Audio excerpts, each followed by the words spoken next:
Bapak Ibu semuanya, saya percaya bahwa kita semuanya hari-hari ini semakin merindukan Tuhan dan menginginkan Tuhan. Amin. Saudara, kita ini harus mengerti bahwa dalam hidup kita ini nggak bisa tanpa Tuhan. Kenapa saya bilang kita nggak bisa tanpa Tuhan?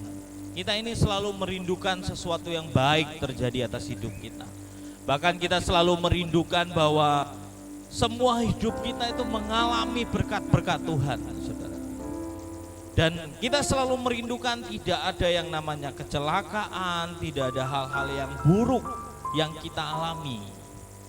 Tapi ternyata dalam kenyataannya, saudaraku ya, harapan kita itu tidak seperti yang kita rindukan. Ya. Seringkali kita melihat bahwa ada yang namanya tantangan, ada yang namanya pergumulan, permasalahan. Ya kita sering bertanya, kenapa Tuhan? Saudara, pahamkah saudara itu semuanya karena dosa? Saudara, akibat dosa manusia mengalami yang namanya malapetaka. Ketika Adam dan Hawa jatuh dalam dosa, saudara, sehingga masalah demi masalah muncul dalam kehidupan mereka. Saudara bisa lihat bagaimana mereka diusir dari Taman Eden. Setelah itu saudara bisa lihat, ini peran bisa dimatikan ya, ini gelap terus. Matikan aja.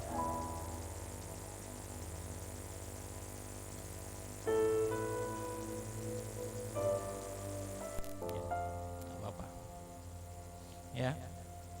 Terus saudara bisa lihat bahwa Adam harus bekerja keras untuk mengerjakan semua tanah. Bahkan sampai hari ini saudaraku ya, orang yang mau dapat uang, makan, hidup harus kerja keras akibat dosa. Saudara bisa lihat bagaimana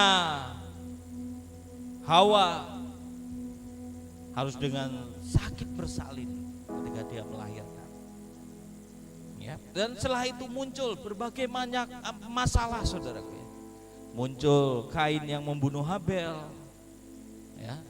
Manusia yang menindas, manusia yang membunuh dan hidup semaunya. Akibatnya apa, saudaraku ya? Manusia mengalami yang tidak baik, bahkan mengalami yang namanya air bah. Bahkan sampai hari ini, saudara bisa lihat apa yang dialami manusia, bencana yang dialami manusia, saudaraku ya, sakit penyakit dan berbagai macam hal. Kenapa? Dosa. Dan manusia berusaha untuk apa, saudaraku ya? Berusaha untuk hidupnya baik-baik saja. Dengan ada yang mungkin memperjuangkan apa, saudaraku ya, ayo untuk melawan pemanasan global dan sebagainya dengan usaha manusia. Sekali lagi saya mau bilang sama saudara, usaha manusia akan sia-sia.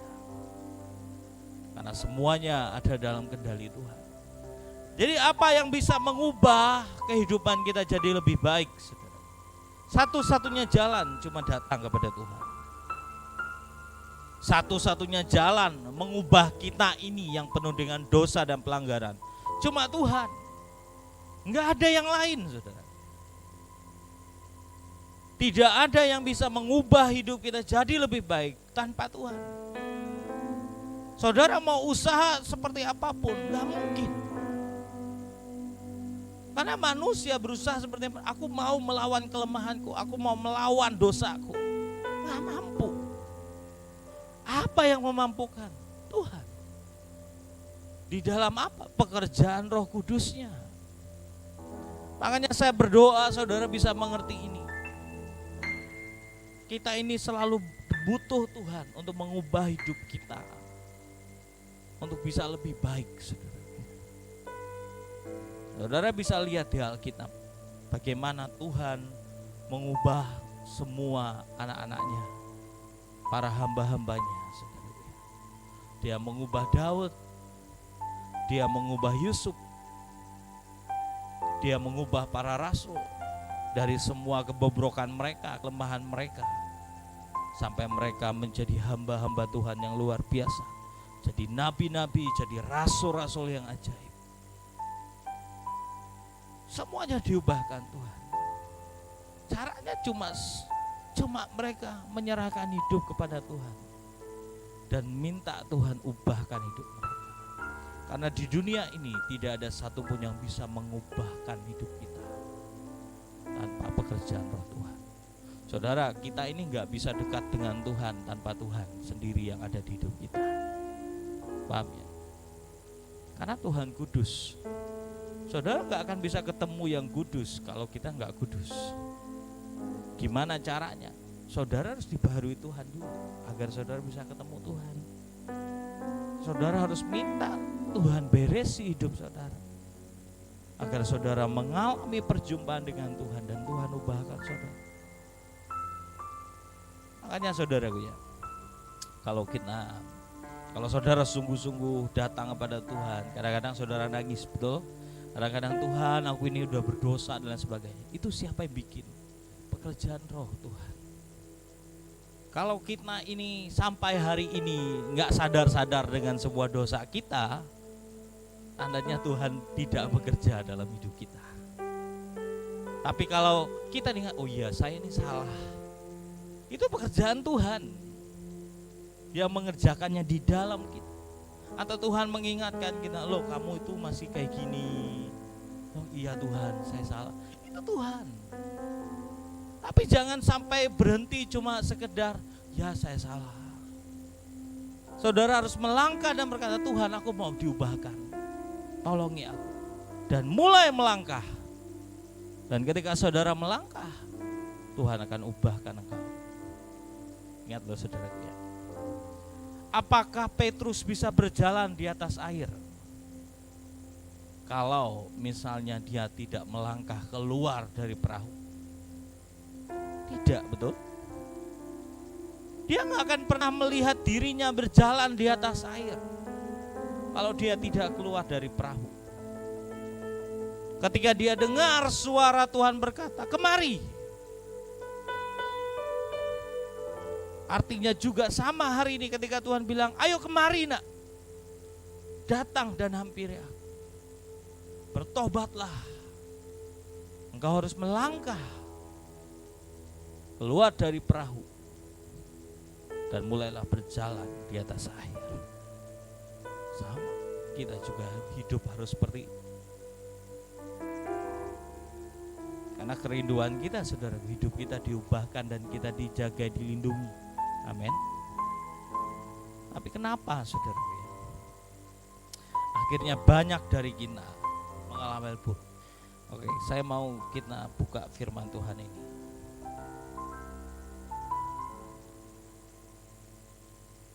Ya, saya nggak siapin PPT hari ini, tapi saya mau saudara belajar. Kita mau belajar sedikit dari Daud.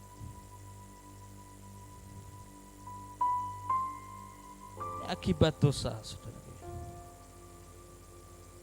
Ini yang Daud katakan, Mazmur 38 ayat 4. Bisa dibuka buat saya. Daud bilang apa? Ini dari pengalaman Daud. Ayat yang kelima, sorry. Ini 4, kalau di tempat saya 5. Ayat kelima, 38 ayat 5. Oke. Kita baca sama-sama. 1, 2, 3.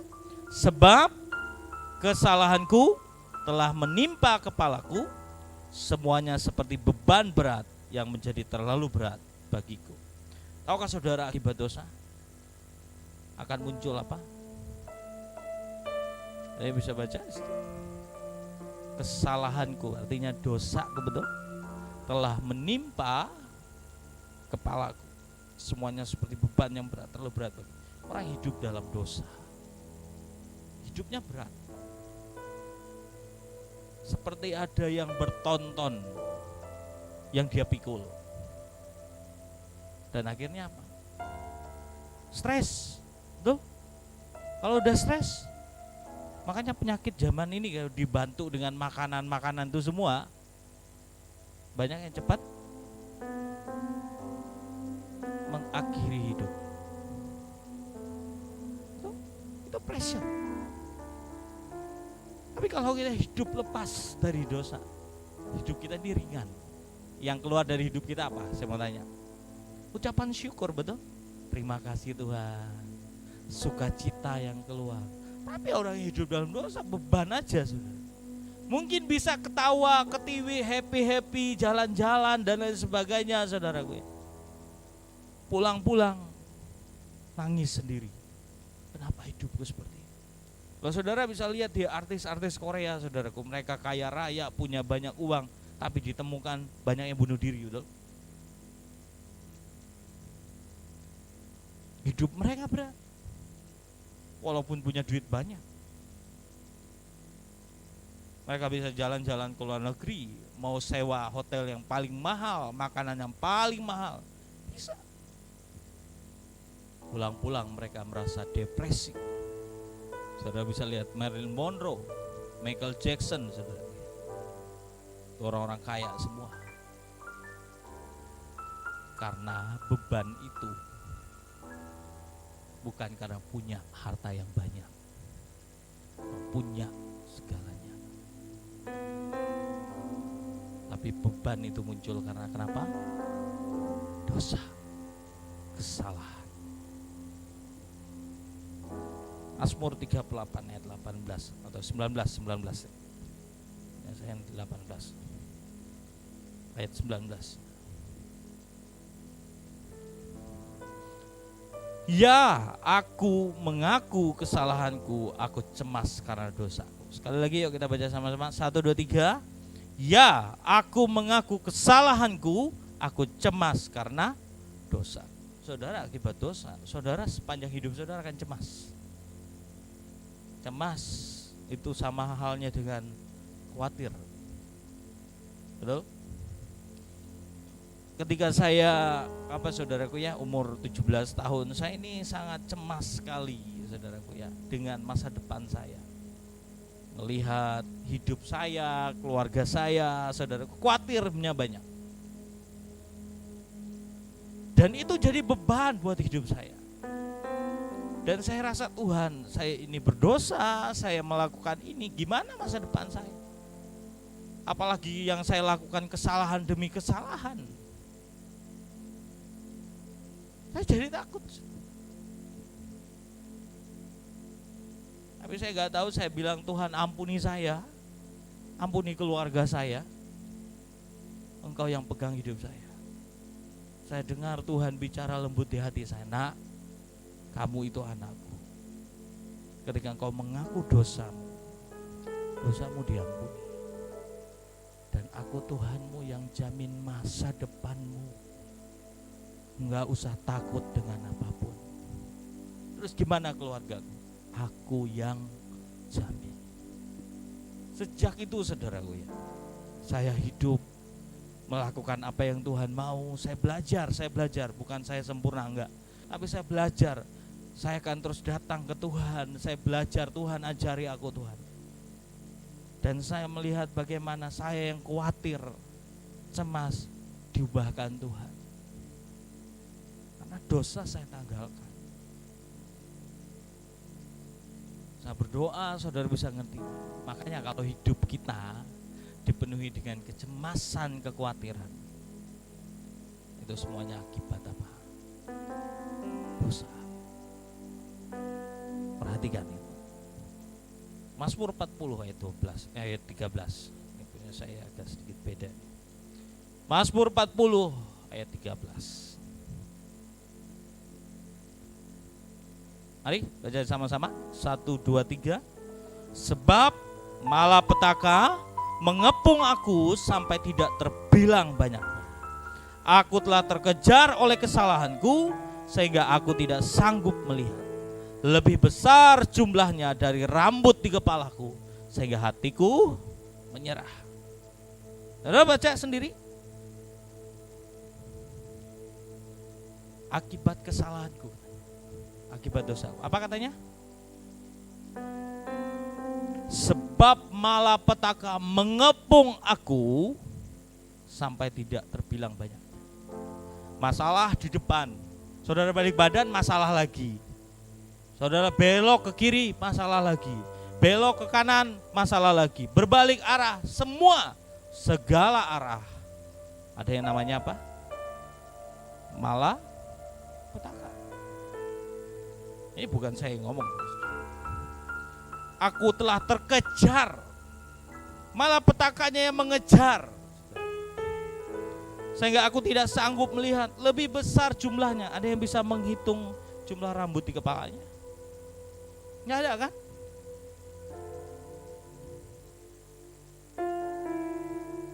Dan itu masalah yang dihadapi. Sehingga ujungnya banyak orang-orang apa? Menyerah dengan hidupnya. Itu salah. Tapi orang yang hidup dalam kebenaran Tuhan, dia akan melihat pertolongan Tuhan dalam hidupnya. Masalah gak akan pernah bisa membuat hidupnya jatuh dan menyerah. Ada masalah, ada pasti. Tapi masalah itu akan membuat dia jadi semakin kuat, bukan menyerah. Makanya saudaraku ya, kita harus paham ini. Kalau hidup kita ini kayaknya dikelilingi oleh masalah, ada yang sesuatu yang salah sama hidup. Mari cross check. Minta Roh Kudus bicara apa? Ini apa Tuhan? Agar kita bisa ngerti, saudara. Kita tidak bisa hidup di dalam dosa. Makanya saudaraku ya, belajar seperti Daud. Daud itu selalu punya kerinduan hati ketika dia ditegur, Tuhan aku memang salah, tolongi aku Tuhan. Dan dia selalu berkata sama Tuhan, karena ada lagunya saudaraku ya, apa? Jangan ambil rohmu daripadaku, bersihkan hatiku Tuhan. Tuh, sebentar kita buka ayatnya saudaraku ya. Jadi kita nyanyikan lagunya sama-sama. Makanya saudaraku ya, waktu kita nyanyikan itu saudaraku ya, itu jadi doa kita. Jangan saudara kira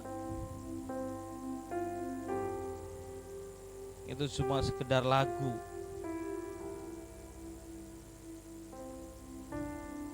Karena Daud mengerti saudaraku.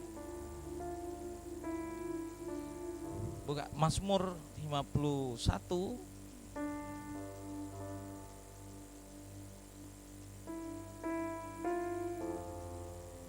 ayat 10 sampai 11.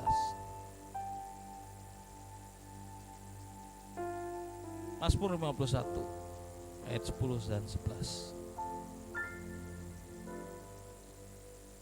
Sudah? Mazmur 51 ayat 10 11.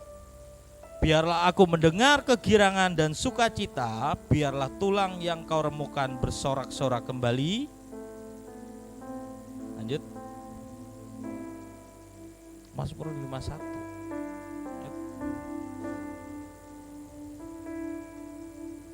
Sorry, ini kayaknya beda. Ayat 12, Fran. Kayaknya versi kita ini beda. Ayat 12 dan 13. Punya saya kemajuan satu ayat. Jadikanlah hatiku tahir ya Allah, dan perbalui batinku dengan roh yang teguh. Lanjut. Janganlah membuang aku dari hadapanmu, dan janganlah mengambil rohmu yang kudus daripada. Itu yang Daud lakukan setiap saat. Dia selalu berdoa kepada Tuhan, jadikanlah hatiku tahir, karena dia tahu hatinya jahat. Dia tahu dia ini banyak mengalami jiwa yang rusak. Saya tulis di Adu Saudara ya, di Warta Gereja. Para rasul memberi pesan buat murid-murid. Dia bilang apa? Hendaklah engkau baik-baik saja dalam segala sesuatu, sama seperti jiwamu sehat, semuanya juga baik-baik. Artinya apa saudara? Tuhan itu mau kita ini sehat dalam 3 hal. Saya pernah bagikan sama saudara. Tuhan mau kita sehat secara tubuh, amin. Dia mau kita sehat secara jiwa. Dia mau kita sehat secara roh. Kunci pertamanya itu harus rohnya dulu. Kalau roh ini benar saudaraku ya, roh ini beres, bertobat, mencari Tuhan, jiwa akan ngikutin. Jiwa ini akan mengikuti apa yang roh mau. Jiwa kita ini kan rusak, betul, dari lahir. Ada yang mungkin ketika dia lahir udah ditolak dari dalam kandungan, jiwanya pasti merasa bahwa dia akan minder ketemu orang, dia nggak akan pede, terus susah banget dipeluk oleh orang lain, saudara, apalagi oleh orang tuanya karena udah ditolak. Jiwa rusak, nggak sehat, apalagi sering dilukai. Aku nggak percaya sama laki-laki, aku nggak percaya sama papa, aku nggak percaya sama mama, aku nggak percaya semuanya. Semua sama aja. Itu tanda orang yang punya jiwa yang sakit. Gak usah sakit jiwa lah. Sakit jiwa itu udah levelnya jiwa yang sakit. Banyak. Tapi kalau Tuhan, roh kita dibaharui sehat, jiwa kita akan ngikut. Roh mau bilang ampuni orang yang menyakiti hati. Kau akan punya hati yang ya aku mau. Sehingga jiwa ini sembuh. Ketika jiwamu butuh, aku butuh kasih sayang yang enggak aku dapat dari orang tua, roh Tuhan akan datang dan akan meluk, ini kasih yang terbaik melebihi orang tuamu. Jiwa yang sembuh. Apakah jiwa kita belum sembuh? Itu jadi pertanyaan. Karena kalau jiwa kita sakit, contohnya Saul itu kan tertolak, makanya dia takut ditinggali oleh rakyat. Dia bahkan melakukan kesalahan biar rakyat senang, biar rakyat gak meninggalin dia. Dia takut karena dia luka. Ketika dia dengar Saul dipuji-puji lebih dari dia, tersinggung. Makanya kalau saudara ya suka iri sama orang lain, itu ada jiwamu yang sakit. Kalau kamu gak bisa lihat orang lagi senang lihat orang susah, jiwamu sakit.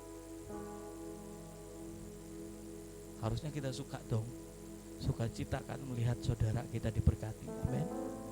Bahkan kalau melebihi kita puji Tuhan. Yesus saja bilang kamu akan melakukan yang lebih dari apa yang aku lakukan, betul? Yesus ngomong kayak gitu. Itu jiwa yang sehat. Tapi kalau orang lihat, aduh aku gak mau, gak terima, Kiki kok dipuji-puji aku enggak. Jiwa yang sakit. Ayo cek hidup kita. Dan yang lebih daripada itu saudaraku ya, roh jiwa harus sehat, tubuh kita juga harus sehat ya. Tubuh ini semua ngikutin saudara. Saudara, saya mau tanya sama saudara ya, di darah kita ini ada tekanan, betul? Makanya kalau saudara suka mengukur tensi, betul? Saya mau tanya, darah itu apa? Kalian tahu? Darah itu nyawa. Paham? Makanya orang, Tuhan bilang jangan makan minum darah. Bahkan diteguhkan lagi oleh para rasul. Waktu itu Petrus dapat penglihatan, jangan kamu menganggap haram apa yang Tuhan tidak bilang haram, betul? Akhirnya semuanya dibebaskan. Makanya orang Kristen kalau ditanya, kok makan babi? Padahal katanya haram, betul? Ya kan gara-gara Petrus tuh dapat penglihatan. Tapi ada beberapa hal yang para rasul berdoa ketika mereka jemaat bilang, apa dong yang gak boleh kami pegang, kami sentuh. Mereka doa sungguh-sungguh, keluarlah perintah apa? Jangan makan apa? Udara. Itu salah satunya. Jangan makan apa? Binatang atau makanan yang dipersembahkan kepada berhala. Betul? Karena yang dipersembahkan oleh berhala itu, kalau saudara bisa ngelihat dalam rohnya, itu dimek-mek oleh setan. Saudara makan lagi, jadi penyakit. Paham ya? Makanya kalau itu udah demek-mek saudaraku ya. Orang masaknya sekarang, siang nanti udah basi itu. Itu banyak kejadian. Udah demek-mek setan. Ya. Terus apa katanya lagi? Jangan makan binatang yang mati dicekik, saudaraku ya. Oh, itu enggak mati dicekik. Mati karena sakit penyakit. Dicekik dulu kayak gini saudaraku ya. Enggak. Artinya apa? Darahnya tidak tertumpah kemana? Ke tanah. Paham ya? Kita bisa lihat sepupu kita, itu cara yang benar. Karena mereka mengambil prinsip dari Taurat. Darahnya harus tertumpah. Terus terakhir apa? Jangan makan darah. Kenapa? Di dalam darah ada nyawa. Di dalam nyawa apa? Ada pikiran, perasaan, kehendak. Makanya orang kalau dia minum darah binatang, sifatnya mirip binatang yang dia minum. Makanya orang kalau makan darah anjing, sifatnya keanjingan. Serius saudara, makan darah babi, kebabi-babian. No, darah itu nggak sehat. Nggak ada penelitiannya saudara. Kalau ini sehat dan sebagainya, sampai hari ini coba cari risetnya. Darah itu nggak sehat. Karena dalam ada pikiran, perasaan, kehendak. Paham? Makanya kita ini saudara harus ngerti. Kalau kita sukacita, tekanan darah kita pasti normal. Kalau kita sukacita, hati kita sukacita, nggak ada penyakit liver. Asam lambung, nggak ada tuh asam lambung. Kalau misalnya apa? Kita gembira. Tapi kalau banyak pikiran dan lain sebagainya, asam lambung naik. Wah. Kasih gula aja biar asamnya berkurang. Kenyataannya kayak gitu loh saudara ya. Hati-hati loh saudara. Semua dimulai dari apa?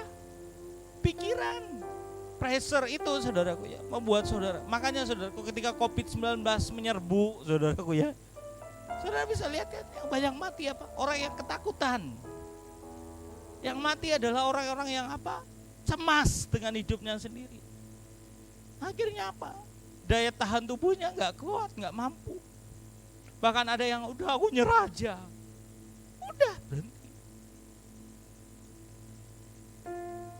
Kita kan ngeliat rata-rata di tempat ini kena COVID kan. Ci Cynthia baru selesai ibadah dapat hasil positif saudara. Selesai ibadah. Tapi kenapa kita masih ada hari ini? Karena kita nggak pernah khawatir dengan itu, betul. Kita percaya sama Tuhan. Makanya saudaraku, ayo lihat, cek kondisi hidup kita, agar kita berkemenangan di dalam Tuhan. Amin. Tuhan mau kita sehat. Makanya saudaraku ya, proses hidup kita itu sebenarnya apa ya, nggak akan pernah berhenti sampai kita nanti kembali ke Bapa kita di surga. Dia mau ubahkan cara pikir kita yang salah. Dia mau sembuhkan roh kita. Makanya sebenarnya saudaraku ya, kalau di sini kita diajarkan, ayo baca Alkitab, dengarkan khotbah, isi hidupmu dengan kebenaran Tuhan. Ayo lakukanlah. Karena itu penting, karena itu yang menguatkan rohmu.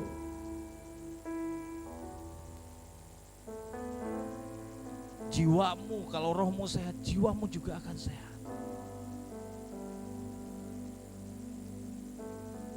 Saudara akan bisa bersukacita ketika rohmu kuat. Ketika melihat permasalahan, pergumulan, kamu bisa senyum dan bilang terima kasih Tuhan. Tidak ada keluh kesah, tidak ada amarah, tidak ada kepahitan, tidak ada kekecewaan. Karena Roh-Mu kuat. Ketika jiwa tubuh kita mungkin mengalami sesuatu yang tidak baik, kalau Roh-Mu sehat, kamu akan kuat menghadapinya. Bahkan kalau Tuhan bilang pulang, wah terima kasih, gak ada ketakutan. Ayo kita belajar, saudara. Daud minta hatinya terus ditahirkan oleh Tuhan. Bersihkan hatiku Tuhan. Dan itu tidak bisa cuma sekali saudara minta sama Tuhan. Saudara punya rumah, betul? Kita semua punya rumah, betul? Apakah rumahmu sekali kamu bersihkan selalu bersih? Enggak kan? Kamu hilir mudik dari luar sana, saudaraku ya. Apa yang kamu bawa? Debu, kotoran, betul? Masuk ke dalam rumah. Apa yang saudara perlu lakukan untuk itu? Saudara pel lagi, saudara sapu lagi, sampai bersih. Sama dengan hidup kita, betul? Berapa banyak saudaraku ya, kita ini lagi bebek saja, tiba-tiba ada temanmu datang, kamu tuh ya, kamu tuh gak peduli, kamu gak care sama orang, kamu ini bla bla bla bla, diomongin semua yang negatif. Emang kamu mau terima sampah itu? Apa yang perlu kamu lakukan? Kebas-kebas, singkirkan semua yang kotor itu. Kalau kamu dengar berita, wow ini keadaan resesi dan sebagainya, itu kotoran. Apa yang saudara datang ke Tuhan, Tuhan bilang bersihkan, bersihkan. Kita butuh itu. Ketika kita sudah mulai punya niat yang jahat di hati kita, minta tuh Tuhan, tolong ya aku Tuhan, ini hatiku udah mulai jahat. Bersihkan hatiku, akhirkan hatiku Tuhan. Dan yang paling penting Daud tahu, dia minta, jangan mengambil Roh-Mu yang kudus daripadaku. Karena dia tahu dia cuma bergantung dengan Roh Kudus. Ingat loh ya, cuma Roh Kudus yang bisa mempertobatkan orang. Cuma Roh Kudus yang bisa mengubah semua karakter kita. Enggak ada yang lain. Roh Kudus sifatnya enggak pernah memaksa kita. Roh Kudus tuh enggak pernah kayak setan harus kayak gini. Enggak. Setan kan ada punya prinsip, no? Datang enggak diundang, pulang enggak diantar. Nggak peduli. Setan kerjaannya masuk lewat mana? Nggak tahu aturan, dari segala arah, nembos tembok, saudaraku dia bisa lakukan. Setan nggak tahu aturan. Tapi kalau Roh Kudus, untuk dia bisa masuk dalam hidupmu, dia harus pakai apa? Dia ketok pintu hatimu, betul? Mungkin dia berkata shalom. Kalau ada orang yang mendengar kata Tuhan, betul? Dan membuka pintu, maka apa kata Tuhan? Aku akan masuk dan aku makan bersama dengan dia. Terhormat sekali Tuhan. Kalau setan saudaraku ya, saudara bengong sedikit aja langsung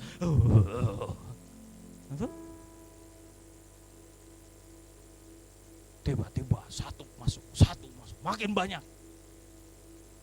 Itu setan. Tapi kalau Tuhan nggak pernah seperti itu. Makanya saudaraku ya, kita harus ngerti ini. Dan Daud tuh ngerti, dia butuh Tuhan mengubahkan hidupnya. Makanya saya berdoa saudaraku ya, ayo minta sama Tuhan. Dan cuma Tuhan yang bisa menyingkirkan semua malapetaka di dalam hidupmu. Cuma Tuhan yang akan membuat engkau lepas dari semua kecemasan. Minta sama Tuhan, saudara. Mari kita buka sekali lagi. Dari 1 Petrus 2 ayat 9 dan 10.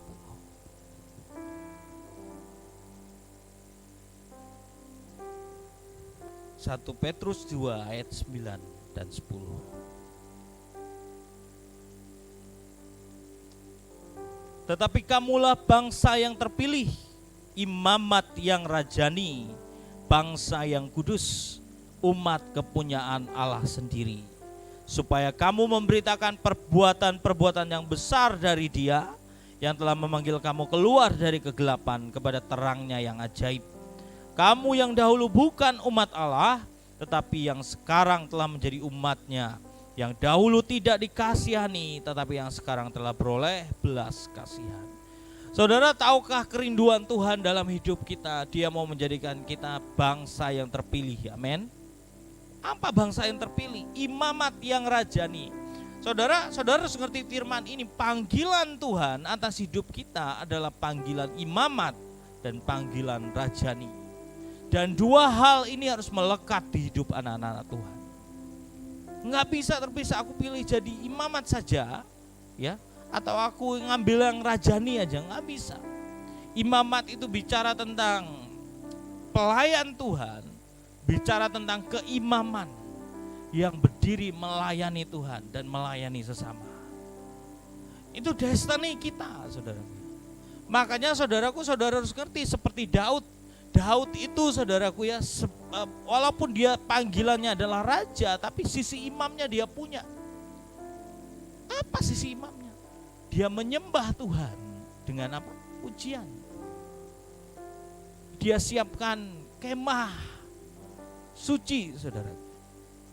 Dan dia berusaha membangun bait suci. Dia lakukan. Nah, kekristenan kita juga sama, saudaraku. Kekristenan kita ini harus berdiri untuk jadi imamnya Tuhan. Amin. Makanya kita dipanggil untuk melayani Tuhan. Anak manusia datang bukan untuk apa? Dilayani, tapi dia datang untuk melayani semua orang. Yang saya berdoa, saudara paham. Makanya dimanapun kita berada, saudaraku ya, ingat, hidup kita ini untuk melayani orang, melayani Tuhan. Makanya Tuhan bilang apa? Kerjakanlah segala sesuatu bukan untuk manusia, tapi untuk aku. Ketika engkau melakukan itu buat Tuhan, kamu melayani suamimu, melayani istrimu, melayani anak-anakmu, bahkan orang-orang yang mungkin bekerja bersama dengan engkau atau temanmu sekantor, kamu bantu mereka. Apa yang saya bisa bantu? Itu melayani. Melayani itu adalah menolong orang lain, saudaraku ya,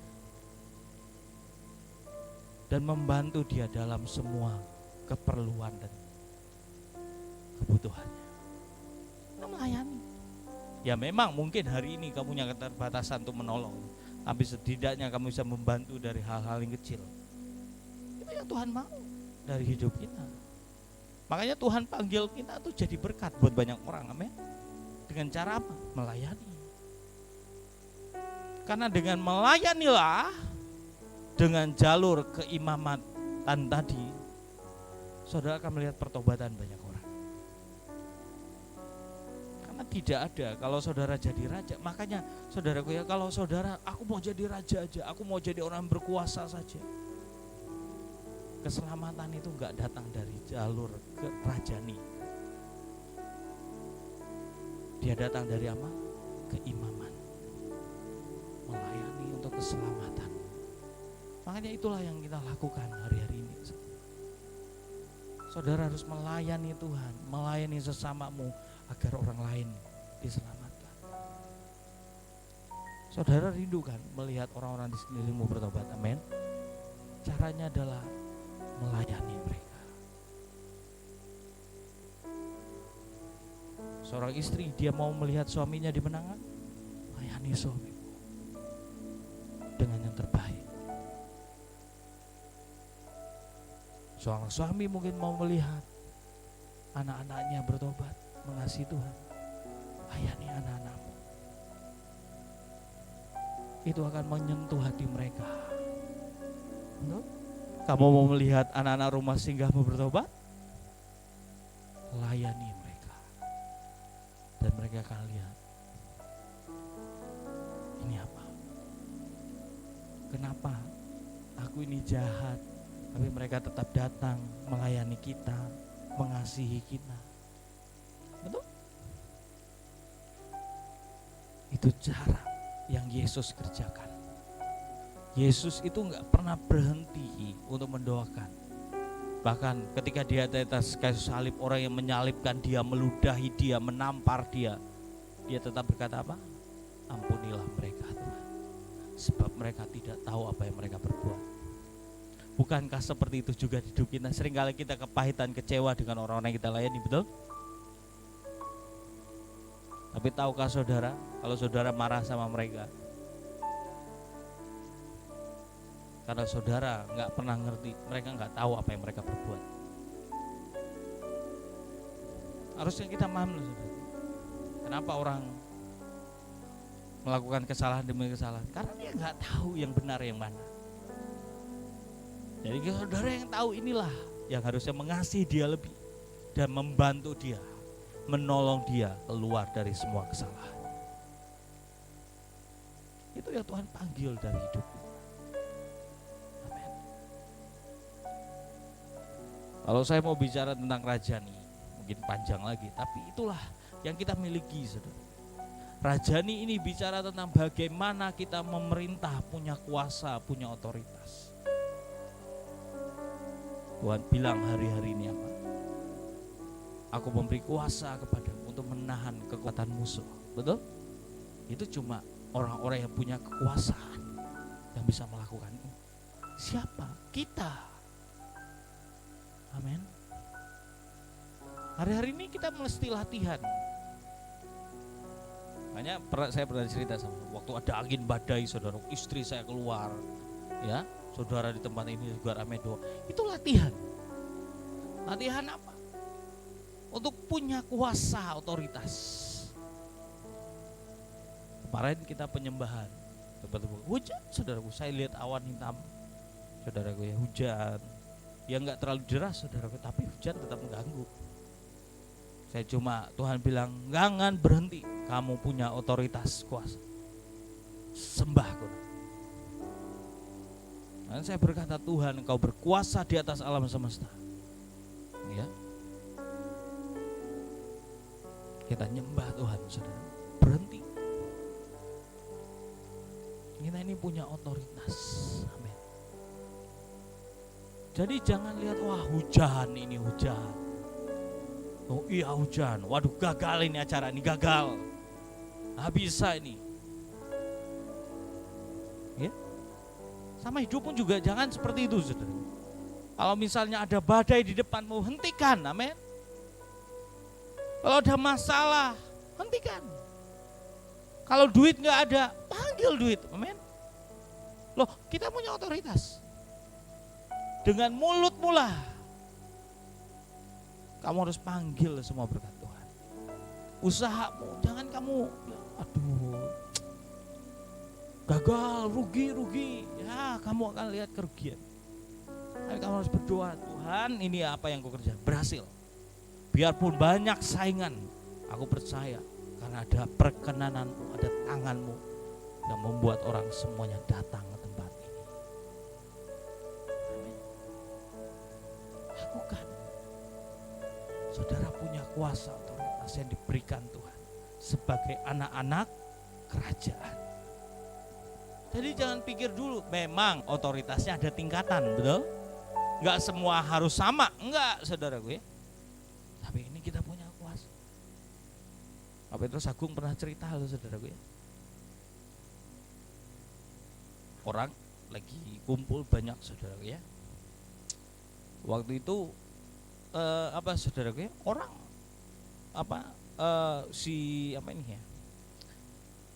ada orang yang punya ilmu.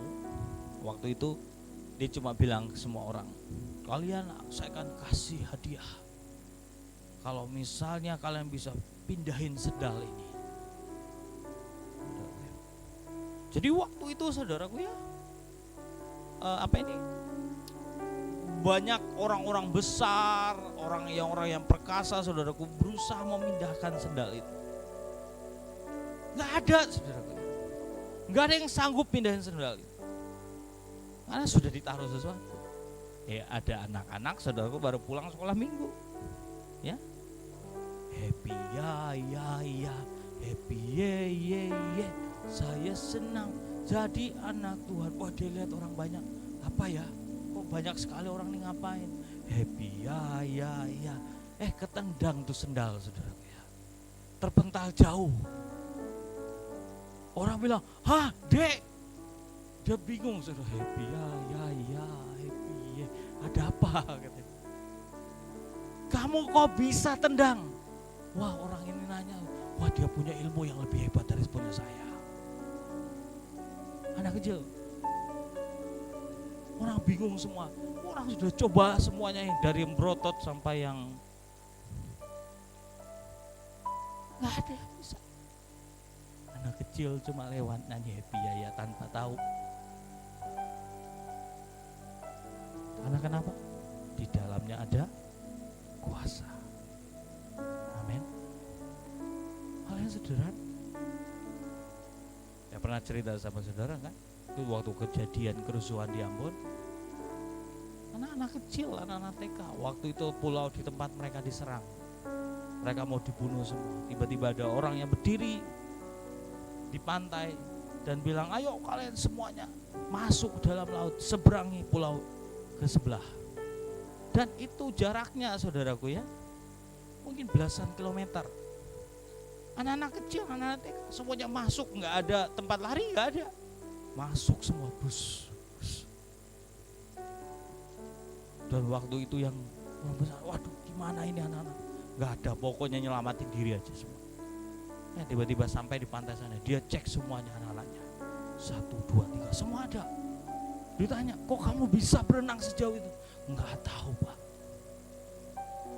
Dan mereka sampai semuanya. Kenapa?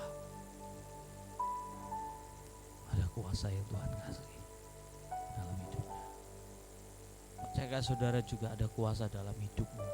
Kalau kau menyentuh orang sakit sembuh. Amin. Walaupun kau harus minum racun maut, kamu gak akan mati. Waktu kita bikin acara KKR 5.000 orang, saudara, ada pembicaranya namanya David Herson.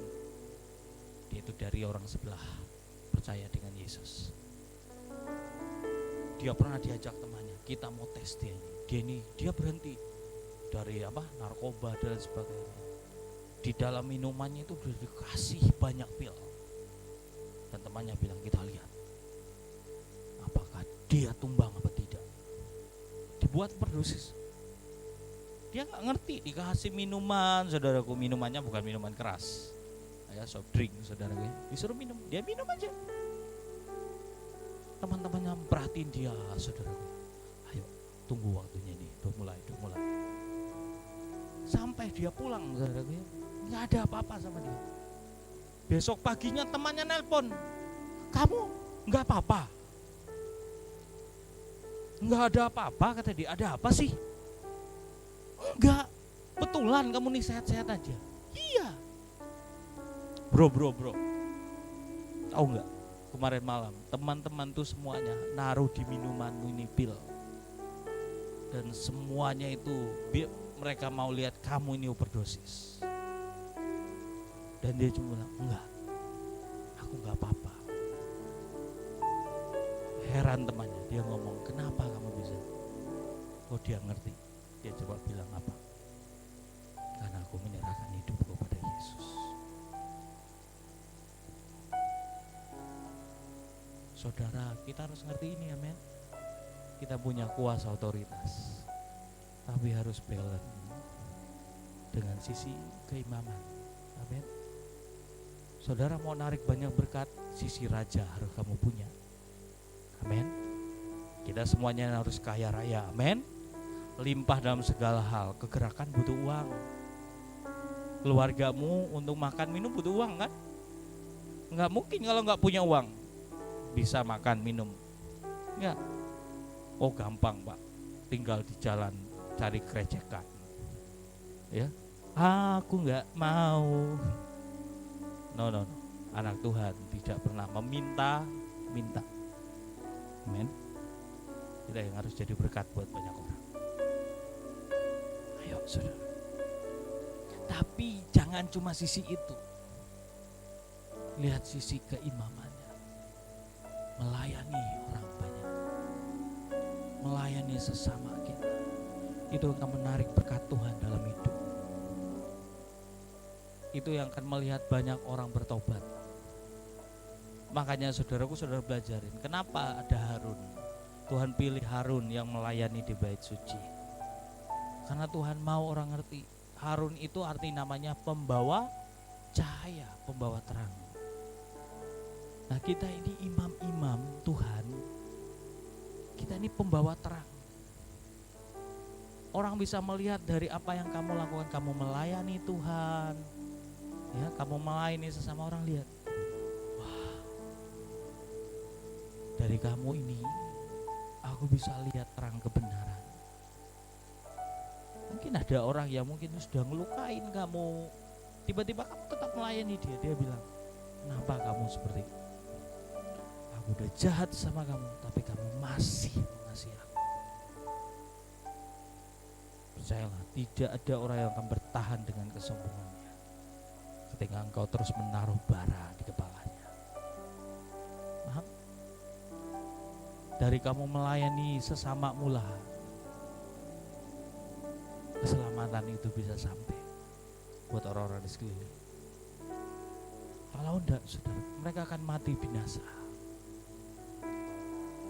Ingat, kalau Yesus enggak mati buat kita, dia kerjakan sisi keimaman. Loh, saudara, itu ingat loh ya, Yesus itu punya sisi rajani.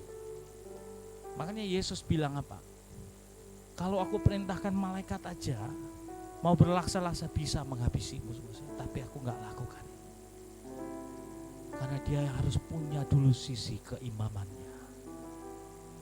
Makanya dia datang bukan seperti seorang raja yang disambut oleh pengawal, atau dia muncul di langit seperti angan-angan saya dulu.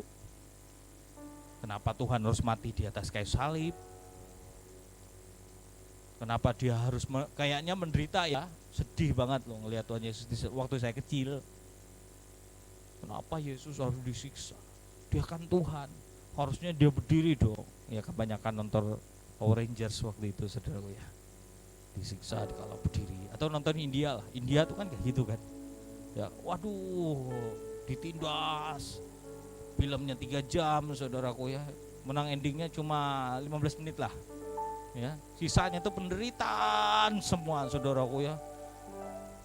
Diinjak, di apa, saudaraku. Waduh. Karena zaman dulu nontonnya cuma India, saudaraku ya. Waktu tahun 90-an. Ada film lain, saudaraku. Paling film Yoko dulu, saudaraku ya. Chinese ya, saudara. Itu zaman dulu, saudaraku. Ya, serius, saudaraku. Saya berpikir waktu saya nonton film Tuhan Yesus, kenapa Tuhan Yesus ini mirip-mirip film India, saudaraku ya. Karena masih kecil. Saya cuma bilang kayak gitu. Hari ini saya ngerti, saudara. Tuhan mengususkan, tunjukkan sisi untuk menyelamatkan orang. Kita punya hati yang melayani. Amin. Itu yang membuat kita nanti, saudara, menjadi semakin serupa dengan Kristus. Kita punya kuasa, kita punya keimaman. Amin. Mari kita sama-sama belajar, saudara ya. Pertama, apa yang saya sampaikan tadi. Ayo, saudara ya, minta Tuhan terus bersihkan hidup kita. Saudara gak akan pernah bisa jadi imam yang baik kalau hati kita luka, betul? Boro-boro melayani orang, saudara. Yang ada apa? Kamu dong yang melayani aku. Disuruh ngambil, ya kan? Diperintah, nggak terima. Kenapa yang lain aja? Harus sembuh. Amin. Biar Tuhan baru hidup kita. Minta rohnya terus baru kita. Amin. Ketika kita semua udah pulih, roh, jiwa, dan tubuh kita sehat.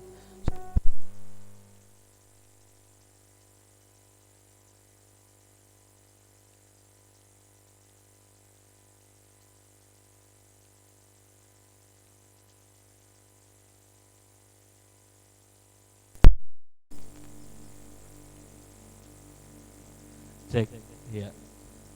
Tidak ada yang sentimen kan di situ ya? Atau tersinggung? Gak ada kan? Ya, amin, saudaraku ya. Ayo kita sama-sama belajar, saudara. Sehatkan dulu diri kita, amin. Perkuat kehidupan. Rohmu harus sehat. Makanya kalau roh apa? Saya mau tanya sama saudara. Biar sehat, biar kuat. Kalau tubuh kan gampang kan? Makan ayam geprek, saudaraku ya, sayur kangkung. Biar sehat. Loh, sayur-sayuran lah. Saudaraku ya, kurangin micin. Enggak enak katanya. Ya, kurangin makan pantat ayam, kurangin ya, biar sehat. Amin. Olahraga, saudaraku. Saya ini juga mesti olahraga, saudaraku ya. Biar normal semuanya. Terus apa, jiwa kita sehat gimana caranya? Ya, punyalah pikiran Kristus, perasaan Kristus, kehendak Kristus. Terus yang paling penting juga, roh kita sehat. Makanan roh itu cuma firman Tuhan, nggak ada lain. Bahkan Tuhan Yesus bilang, makananku ialah melakukan kehendak Bapa di surga. Itu saja. Biar kita semuanya hari ini tetap kuat dan kita betul-betul jadi imamat, jadi rajaninya Tuhan. Amin. Ingat, bangsa yang terpilih, yang dulu tidak dikasihani, hari ini menerima belas kasihan. Yang dulu tidak dicintai, hari ini kita dicintai oleh Tuhan. Amin. Ayo saudara, mau seperti apapun kita, Daud dicintai Tuhan, dikenan oleh Tuhan, bukan karena dia hebat, bukan dia nggak punya kelemahan, enggak. Tapi bagaimana setiap hari dia bilang, bersihkan hatiku, tahirkan hatiku, jangan ambil rohmu, barui aku terus, ubahin aku. Engkau akan terus minta itu, kamu akan lihat hidupmu akan diubahkan, karaktermu akan diubahkan, watakmu akan diubahkan Tuhan. Sehingga kamu sampai titiknya nanti susah melakukan dosa, kamu akan sulit menyakiti hati Tuhan. Paham ya? Ingat, kalau kita semakin dekat sama Tuhan, mengizinkan roh Tuhan bekerja dalam hidup kita, yang tidak kudus nggak akan tahan di hidupmu. Kenapa hari ini masih tahan? Karena kamu belum full heart mengizinkan roh Tuhan bekerja atas hidup. Tapi kalau kamu izinkan dia penuh bekerja di hidup, yang tidak benar nggak sanggup bekerja dalam hidup. Amin. Sampai saudara berpikir ngelakuin dosa aja susah. Ya, sampai hari ini saudara, untuk membenci orang lain aja susah. Serius. Orang yang ngomongin saya pun, saya tuh susah benci orang. Serius. Bahkan ujungnya saya cuma bisa, kasihanilah Tuhan. Dia kan gak ngerti, dia gak paham, ampuni dia. Sampai keluar seperti itu di hidup kita. Amin. Saya ini bukan orang yang sempurna, saya sampai hari ini belajar sama Tuhan ya. Ayo isi hidup kita. Mari tutup Alkitab, kita berdoa. Terima kasih.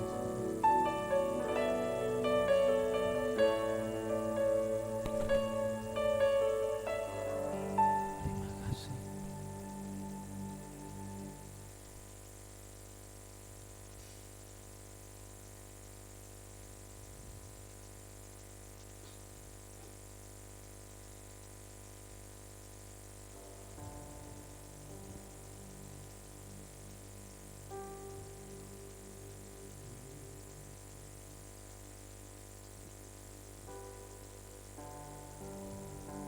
Yuk sama-sama kita tutup mata kita datang ke Tuhan sekali lagi.